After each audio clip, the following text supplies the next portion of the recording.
please keep your head up. We will get through this. Like Jewish communities throughout the ages have handled the travails of their times.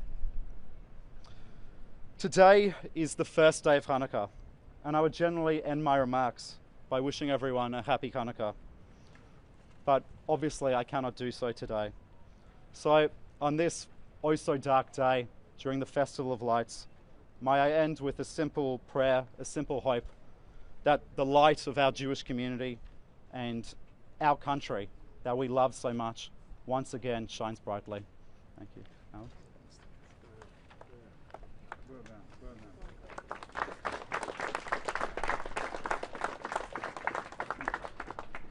We have suffered an almighty blow here from which I fear we will never recover. We are a community, we talk about that a lot, and what does that mean? A community is but a family of families, and our family was ripped apart. Our family has been shredded. I want to talk about one of the victims of the massacre yesterday to show you what we have lost. He was a dear friend of mine. He was the rabbi here, Rabbi Eli Schlanger. Anyone who knew him knew that he was the very best of us. This is a person who rose each day with a simple mission of doing good, whatever good he could find, whatever kind deeds he could perform. Nothing was too difficult for him. He would drive out to regional parts of the state to sit with prisoners in our jails and listen to their stories. He would drive every day to Waterloo and Redfern to the public housing to sit with the elderly who probably didn't understand a word he was saying, listen to their stories and feed them and ensure they had meals and kosher products in their homes. He was a person who illuminated our lives with his kindness, with his grace, with his generosity. And there is no replacing him. There is none like him. I don't want to speak of his legacy and what we should do in his honor. It's too early for that. In time, we will bury our dead according to the Jewish rituals. We bury our dead as early as possible so that the soul can ascend. Then we will begin our intense period of mourning, the period of Shiva. But I know what Eli would have wanted. I knew him intensely well. I held his newborn baby just 4 weeks ago at the synagogue that he ensured was built. He would want us to celebrate Jewish life. That's all he lived for. To be proud and open as a Jew, to wear his kippah, to lay tefillin in public. And this event that happened here for 30 years was the jewel in the crown of our communal calendar. It's when we got together at the beginning of the Hanukkah festival, at the beginning of the summer, and we rejoiced as a family, as one great collective family. It would have pained him immensely to see our sorrow. He would urge us to fight on and to be proud. And when the time comes, we will stand upright again as Jews and we will prevail. One thing that our history has shown is that those who seek to smash our people, defeat our people, wither and fall by the wayside, whereas we will prevail. And the reason is because we live, we choose life, we celebrate life, and we will always do that. Thank you very much. David, David, you spoke about the need for action now. What would you like to see from the federal and state governments in response to this? Thank you for the question. So obviously we've been dealing extremely closely with the New South Wales government, the Premier as well as the Police Commissioner. There is currently a significant security step up around Jewish communities, Jewish way of life. It's utterly unacceptable that Jewish academics and students on university campuses are being harassed and ostracized and victimized for being Jewish. It's utterly unacceptable that Jewish artists are being doxxed and don't have a place within the creative sphere. It's utterly unacceptable that some of our classrooms are being hijacked for political causes. It's unacceptable that the Prime Minister's Special Envoy for Anti-Semitism has a report dealing with all of these matters, and it's sat on the shelf for all of these months. So those are immediate actions. And then beyond that, we need leadership from civil society to call out and to say that anti-Semitism isn't just a Jewish problem, it's an Australian problem, that they stand with the Jewish community unequivocally. And from our political leaders, we've seen great leadership and moral strength from the Premier, and I think that needs to be mirrored elsewhere on these matters. By that, do you mean our Prime Minister? Look, I think the federal government has made a number of missteps on anti-Semitism. I think when an attack such as what we saw yesterday takes place, the paramount and fundamental duty of government is the protection of its citizens. So there's been an immense failure, and an investigation needs to come to grips with how that was allowed to take place. But there's no two ways about it. The federal government was very slow to come to grips with this issue.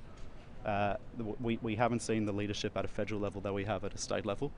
And now, more than ever, is the moment. If we're not going to step up now and deal with this for the crisis that it is, when are we? If this report from Gillian Siegel was implemented sooner, do you think this attack could have been prevented?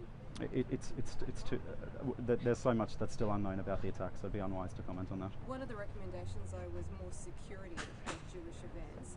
If there was more security at yesterday's event, do you think the attack could have been prevented? Look, I don't want to comment too much on the security settings for yesterday, but it's obvious that the greater the security presence you have in an event, the more deterrence it has on would-be assailants.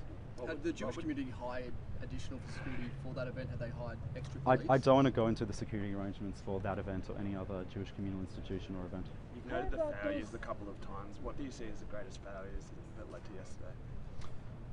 Look, the investigation which is now underway will reveal it. But the fundamental responsibility and the paramount responsibility of government is to protect its citizens.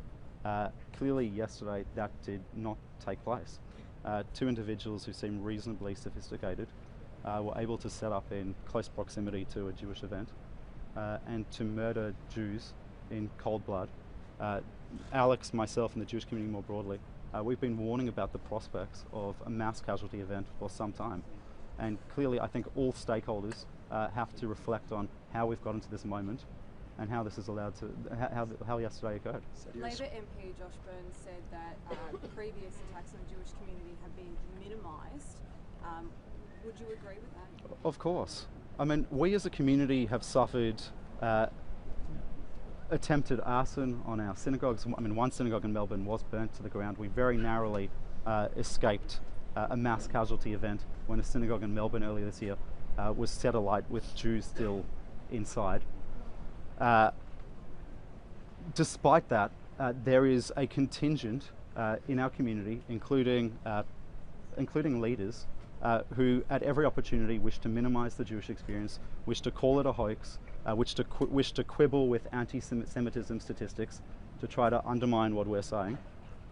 So yes, I think Josh Burns is entirely right. The Jewish community has been through hell over the past 2 years, and notwithstanding all of that, there have still been individuals who've sought to undermine our lived experience. And that has to stop as well, and those individuals who are responsible for that, they need to have a very hard look in the mirror today. Can I ask you further on that? The identity of the 10-year-old girl who was killed, Matilda. She attended a Russian school. Just your reaction. This is the youngest victim, a child who was killed in this massacre. Look, it just compounds our suffering and our tragedy. And everyone in the community knows someone who perished, who was slaughtered. Everyone knows someone who's now fighting for their lives. Every victim is a world destroyed and it can't be repaired. The loss that we've suffered here is immeasurable. And, you know, through the fire bombings and through the doxing and the boycotts and everything that we've encountered for 2 years now, in some ways it's made us stronger, it's made us more determined and more resilient. But this, you don't emerge stronger from this. Something like this, a slaughterhouse, a place where we would come every single year to mark the first night of Hanukkah with joy and with kids' rides and a petting zoo and face painting, and to know that people in our city who live 20, 30 minutes from here looked at that as an opportunity to slaughter, who didn't act out of impulse or opportunism.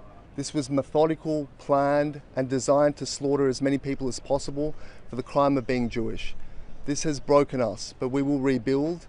But more so, this has broken this country. For so long we've spoken about what we are and what we aren't as a country, but you are what you repeatedly do.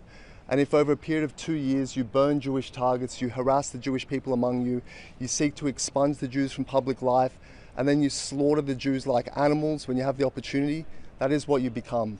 It's just a question for us now whether we collapse and fracture as a society, or whether we drive this evil from our midst, rip it out root and branch, and banish it once and for all. Is there anything you can tell us about the other victims? Oh, look, some of their details haven't been released, and that's really for the families to do, but You know, one of them I knew very well. He was an elderly man in his late 80s. He survived the Holocaust in the Soviet Union. And I would see him at communal events, and he would always make a beeline for me with his beaming face, and he would give me a book or give me a word of advice for the media or government. He was a sharp, deeply engaged individual who lived a rich, rich history, who survived Soviet communism and the purges and World War II and the Nazi killing squads to come to this place and to be felled by the bullet of an assassin. This is a scandal that should shake us all to our core, the fact that we've allowed this to happen. And we have allowed this to happen. This was not an incident in isolation. This is what, as David said, what we've been talking about for 2 years. And we've been talking about it because we know how this story goes. We've seen it as the Jewish people in generation after generation after generation. When anti-Semitism takes root in a society, it's not a passing hatred and idle bigotry. It becomes a quest, a mission, it becomes an obsession, which leads people to do the most inhuman acts. We know this, and we sought to educate the leaders of this country, wider society, because we know where this leads. We know how it rips the country apart. And frankly, we weren't listened to. Alex, what is the process over the next few days under Jewish traditions? What does that look like in terms of where you go from here the next few days, the next week or so? Well, under Jewish law, the primary obligation is to treat the bodies with dignity. They'll need to be identified, and you know, some of them were really, the bodies experience such suffering and distress that it will take a while to restore that dignity. We require burial as soon as possible after the time of death, but obviously the forensic process needs to run its course, after which we will begin the burials according to the Jewish rites and traditions. We will then sit through a period of what we call Shiva, a period of immense, intense mourning, where we sit on low seats and we reflect on our pain and anguish. It's a well-honed method of dealing with the highest trauma. Sadly, the Jewish people have ample experience in this. We don't run from our pain, we confront it, we face it in order to be able to truly process it and then move forward, and we will move forward. We're obligated to do so. Tonight is the second night of Hanukkah, and we again are obligated to mark that occasion. It won't be joyous. There is no joy here, but we will light the candles as we're obligated to do to show the victory of light over darkness. But at the moment, it's hollow to say that, because darkness has prevailed. The worlds of our community have been destroyed, but we have to rebuild them. Alex, what if the gunmen had links to the Islamic State and had been examined by ASIO 6 years ago? What's your response to that? Well, look, it's not a surprise, because what happened here, as I said, wasn't isolated. It was the product of an ideology that was allowed to fester in segments of this society, incited by clerics in certain cases, by propagandists, by politicians even in certain cases. And so inevitably you will have individuals who act in the extreme and carry out acts of ultra-violence. There's no surprise here. Our security agencies are made up of incredible men and women who get up every day with the sole mission of protecting Australians. We have absolute faith in them. But there are failures, clearly. As we saw with the fire bombings, they weren't detected or disrupted before the fact. And as we see here, there was no ability to identify these individuals, to see that they were on the cusp of mass terror, and the consequence is body bags by the sand. You mentioned anti-Semitism festering in society in general. How have Australians let down their Jewish community members, and how can Australians step up to help their communities? In many ways, our fellow Australians have bolstered us. They've stood shoulder to shoulder with us through quiet words and deeds. And so many, I think, want to support us but don't know how to. And ultimately, as David said, when you talk about questions of physical security, national security, the individual is limited in what they can do. We look to government to do the things that we cannot do for ourselves. And paramount among that is protecting life. And this is a failure, a colossal failure. I don't pin this on the Australian people, but what I ask the Australian people to do is to look at what we have become. Look what has been allowed to happen to this country, the greatest country on earth, where we stand here and gather at a scene of carnage at Bondi Beach, where people gathered, families gathered to mark a religious day. We have to change course, and it begins with individual responsibility. If governments won't take responsibility, the individuals have to. We have to ensure that anti-Semitism ceases to be an acceptable, plausible form of intolerance. It is not. It is the worst gutter form of hatred and leads to the greatest of carnage. We've seen that throughout history. and has led to this once more. We might take one more question. What would you say to people at home right now who are sad, scared, confused? If they're watching, what would you say to them? I would say I understand your feelings completely, and as a community leader and as a father, I feel the same thing. You know, as I said, through the fire bombings and everything that transpired, we carried on with our heads held high. We displayed our Judaism with great pride alongside our Australian identities. But last night I was having conversations with my 12-year-old daughter who was petrified. And I was not going to deceive her or lie to her, and I don't deceive the community. There is something to be feared here. When we can't go to the beach and mark Hanukkah in public as we have for 30 years without being mowed down like animals, there is something to be feared. And it is the obligation of society to repair this harm that has been done. Part of it can't be undone and repaired. Lives have been destroyed, but in time we need to prevail and we need to rebuild Jewish life in this country. If Jewish life is allowed to wither, it is a victory for the savages that carried out this slaughter. We will not let that happen. Thank you so much.